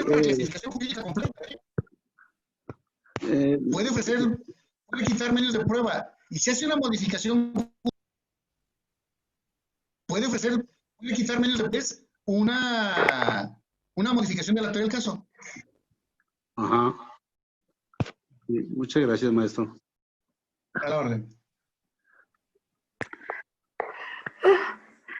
¿Alguien más, compañeros? ¿Pueden abrir su micrófono, sí? Bueno, si yo puedo tomar. ¿Me escuchan? Sí, claro. Adelante, Sergio. Sí, gracias. Saludos y abrazos, bendición Martín Jiménez. Preguntarle, me queda claro que al momento de la etapa intermedia es precisamente para ofrecer las pruebas que se van a desahogar en juicio. La pregunta es si es posible y es procedente que en la propia etapa intermedia se puedan desahogar las pruebas. Gracias. No, salvo desahogar alguna prueba anticipada si pudiéramos. Pero las que te vas a llevar para allá no. ¿Cuál es el carácter de la prueba anticipada? Es que haya peligro, que fallezca la persona, que se pueda ir del país y no devuelva, que el documento se pierda. O sea, puede haber varios supuestos en los cuales solicitas una prueba anticipada porque puede perderse la información. Y si estás ahí en ese supuesto, le puedes decir al juez de control en la audiencia intermedia que abra el espacio para desahogar una prueba anticipada. Pero de las que estás ofreciendo no. Y no se tendrán por desahogadas en la audiencia de juicio. Las pruebas que puedas desahogar ahí como anticipadas, tendrás que desahogarlas en la audiencia de juicio. Ya lo verán esto en la próxima con la licenciada Cholula, que es excelente. La juez Cholula. Creo que no sé si es mañana o... Sí, es mañana. Me quedó claro, Martín. Gracias. La etapa intermedia no puedes desahogar ningún medio de prueba, salvo que sea anticipada, que esa la puedes desahogar desde la comisión de los hechos hasta acá. Muchas gracias, que reviste maestro. ese carácter de anticipada. Me quedó claro, maestro Martín. Abrazos. Gracias. Qué amable, Sergio. Hola, buenas noches. Hola, buenas noches. Mi pregunta es, dentro de la acusación que está haciendo el Ministerio Público, ya quedó fuera un arma porque no la presenta con ningún individuo. Pero yo necesito sacar a los dos policías. El ejemplo es que ya eran dos los detenidos y uno de ellos pudo conseguir un video donde demostró que lo acusaron injustamente. Los hicieron un paneo y a uno lo agarraron en la gasolinera y en la gasolinera había video. Al mío lo agarran circulando en una camioneta y le dicen, bájate, nada más vamos a hacer algo de rutina aquí a una cuadra, no te van a reconocer y ya te vas.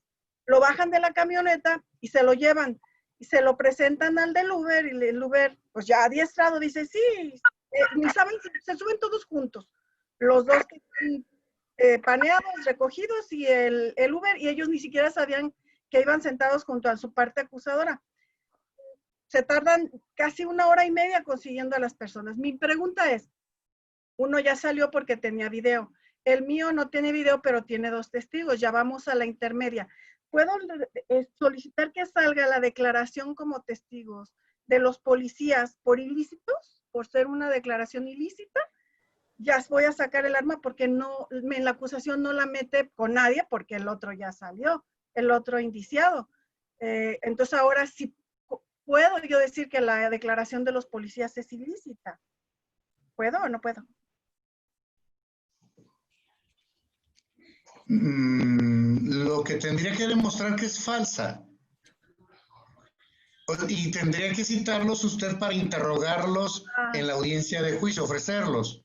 Pero no los puede utilizar para que la audiencia intermedia los declaren nulos y suelten a su cliente. Que puedo pensar que es lo que quería, ¿verdad? Sí. Quería ver si se quedaba sin el arma, se quedaba sin los policías, pues se iba a tener que sobreseer. Porque se fue con la penalidad más alta, con violencia, con arma, en flagrancia. Entonces, pues se va casi a los 11 años. ¿Por qué no solicita en la audiencia intermedia el incidente de nulidad y pida la nulidad por pruebas ilícitas? Y voy a nombrar como pruebas ilícitas las que dieron los policías. O sea, la declaración de ellos puede plantearlo que están alterada la verdad y señalarla como prueba ilícita. Puede ser que no le pegue o puede ser que le pegue, pero es que según lo que el juez vaya a hacer. Yo soy de la idea de que no le puede pegar ahorita, tiene que llevárselo a la audiencia de juicio. Tendrá que solicitar interrogarlos más bien y contrainterrogarlos. Pero pues, si quiere jugar una carta en la audiencia intermedia, juéguela de esa manera. Muy bien. Bueno. Pero sería así como alargarlo y pelearse con usted misma, ¿no? Porque sabe que no le va a funcionar. Bueno, yo sé que no me va a funcionar.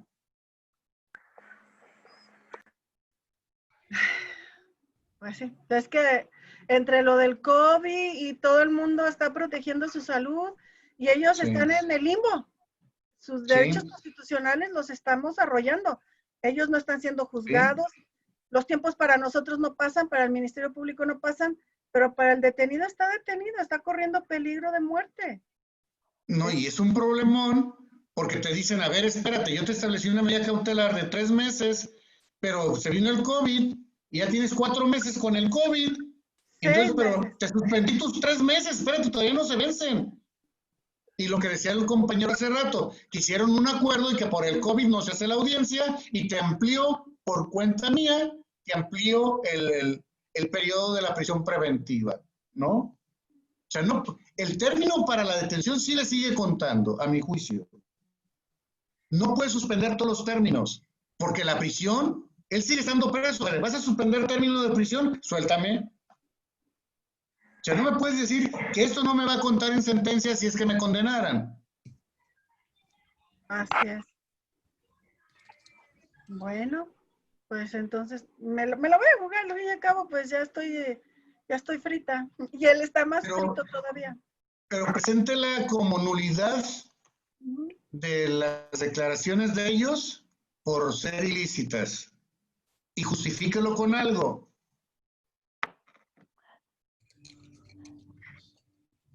Que no, yo digo que no es el medio, pues, pero si ya quiere debatirles algo, debátales eso.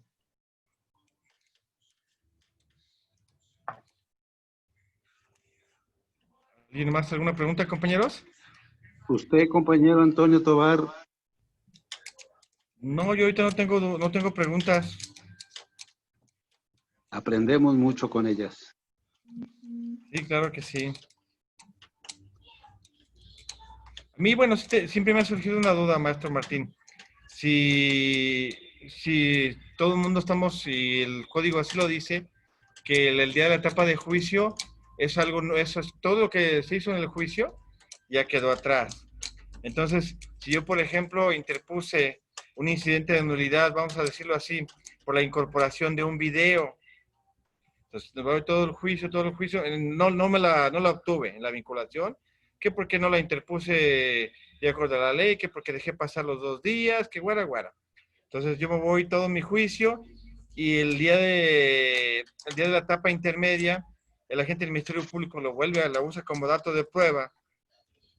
Yo llego a la audiencia de juicio y ahí, a lo mejor no lo hago como nulidad, pero ¿qué tal si a la persona que lo incorporó en el interrogatorio yo lo hago caer que él no fue la persona que lo tomó? Cosas de ese tipo. Ahí también esa prueba queda nula. Sí, no le tendrán que dar valor probatorio, pues, en perjuicio, que es lo de la refutación. O sea, le puede refutar con el contrainterrogatorio o lo puede refutar con otro testigo.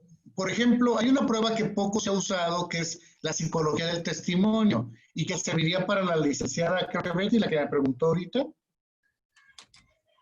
En la audiencia de juicio oral, como prueba, para refutar prueba, puedes ofrecer un psicólogo para que haga un análisis de la declaración y determine si es verídico lo que te está planteando.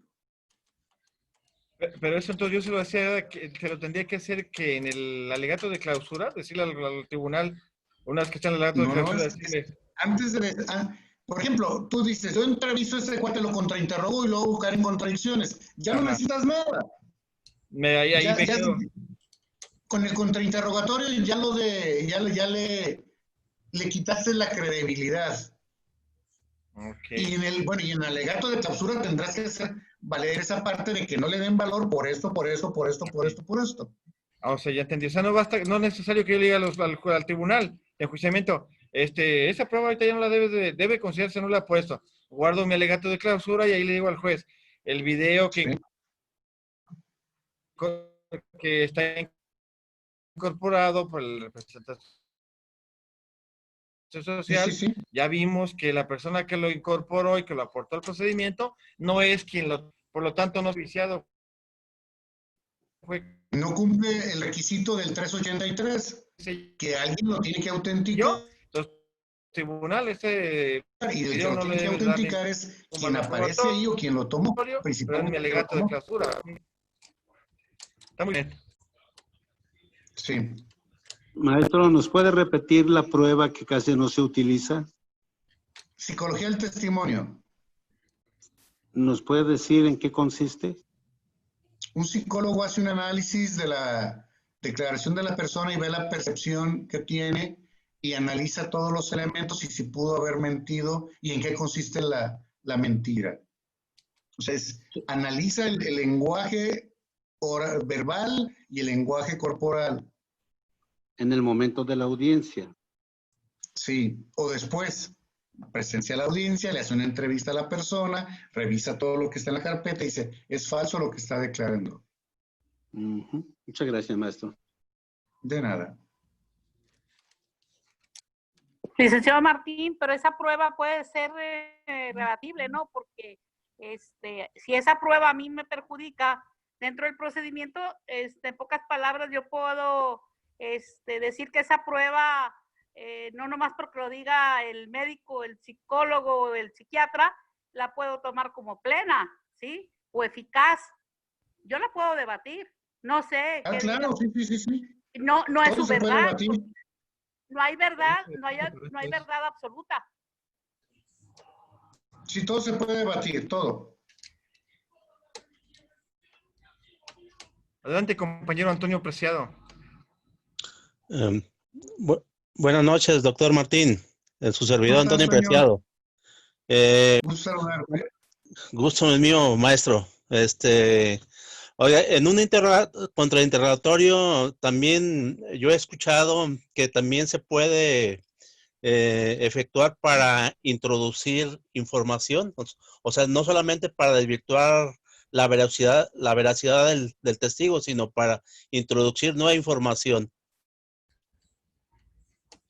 Bueno, la finalidad del contrainterrogatorio es hacerlo caer en contradicción, pero sí le puedes preguntar de forma de interrogatorio, o sea, no con preguntas sugestivas, sino con preguntas directas y vas a introducir información, ¿sí? Sí puedes.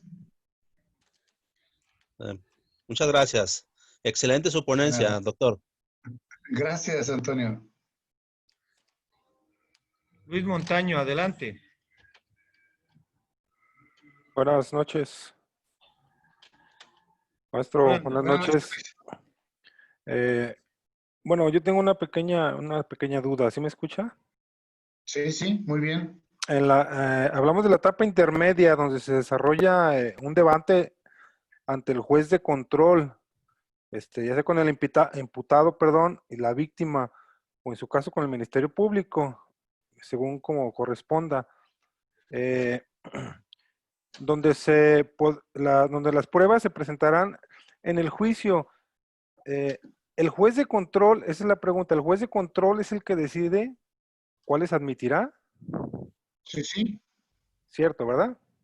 Sí. Ok, sí, esa era mi duda. En razón del debate y del mismo ofrecimiento, porque el juez oficiosamente puede desechar medios de prueba. Sí, porque a él le presentan el escrito del Ministerio Público y de la víctima, a él se lo presentan. Y si el juez se percibe desde el principio que son pruebas ilícitas o ilegales, entonces el juez, aunque no las hayan debatido, tiene la obligación de decretarlas ilícitas, nulas o que no siguen el debido proceso. Y entonces no las admite. Excelente. Pero no tanto, perdón, decretarlas lícitas y nulas no iría tanto ahí porque a lo mejor no tiene los elementos, pero sí que no siguieron las reglas del procedimiento para introducir la información. Por ejemplo, el documento que dice en 383 te dice que tienes que poner, no basta con que digas, voy a anexar el acta de nacimiento, el acta de nacimiento. Y lo ofrezco, pero no dice el testigo que va a introducir la información que tiene el acta. Entonces no sé si siguiendo las reglas, porque alguien tiene que identificarla que diga si es mi acta de nacimiento, me la dio oficial de registro civil, número 4, y ya después se tiene que hablar sobre el contenido, nací en tal día, en tal lugar, en tal zona, mis padres, mis abuelos, o sea, todo lo que viene en el acta para introducir el acta. Entonces, si no lo ofreces de esa manera, el juez automáticamente puede desecharlas. ¿Sí? Sí. O lo del dictamen que es en un principio o en cierto avance, y lo ofrece. Que si no ofrece el dictamen pericial o el perito y establece los puntos que quiere demostrar cuáles hechos sobre los cuales va a versar el dictamen, también el juez automáticamente pudiera no admitirla porque no sigue las reglas del procedimiento. Entonces no sé si siguiendo las reglas, porque alguien tiene que aplicarla que diga así, ya después y el sentenciado tendrá que valorarla, pero el raro el juez que lo haga, el raro el juez que se los faje, por la ya después de que a mis abuelos, a todo lo que viene en el acta, ¿sí? O lo diga y establece los puntos que quiere demostrar que no sigue las reglas del procedimiento y el sentenciado.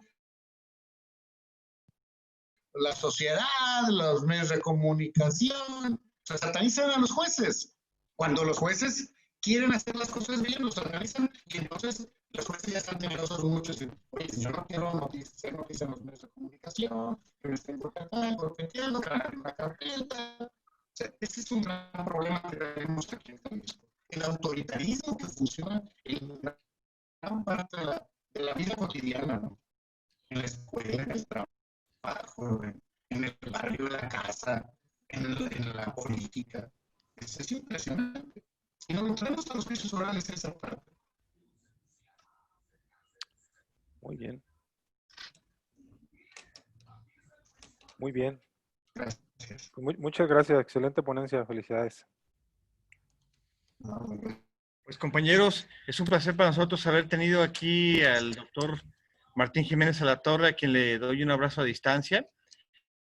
Gracias por su tiempo, maestro. Gracias por compartirnos sus experiencias. También un aplauso para todos ustedes y en especial para él. El Grupo Consulta Legal del Estado de Jalisco de nueva cuenta les da las gracias. Y aquí estamos al solo el maestro Martín Jiménez Alatorre, este grupo también de usted, de nuestros grupos hermanos, Tribunal de Prácticas y Conferencias Jurídicas. Les despide con los brazos abiertos y los esperamos mañana. Y por aquí nos seguiremos viendo. Muchas gracias, Martín Jiménez Alatorre. Gracias, maestro. Gracias, maestro Martín Jiménez Alatorre. Abrazos. Gracias, amigo Martín Jiménez Alatorre. Gracias, maestro. Gracias, maestro. Maestro y padrino. Gracias, Martín. Creo que al final como que se salió, pero va a estar grabado. ¿Vas a subirlo a YouTube? Sí, está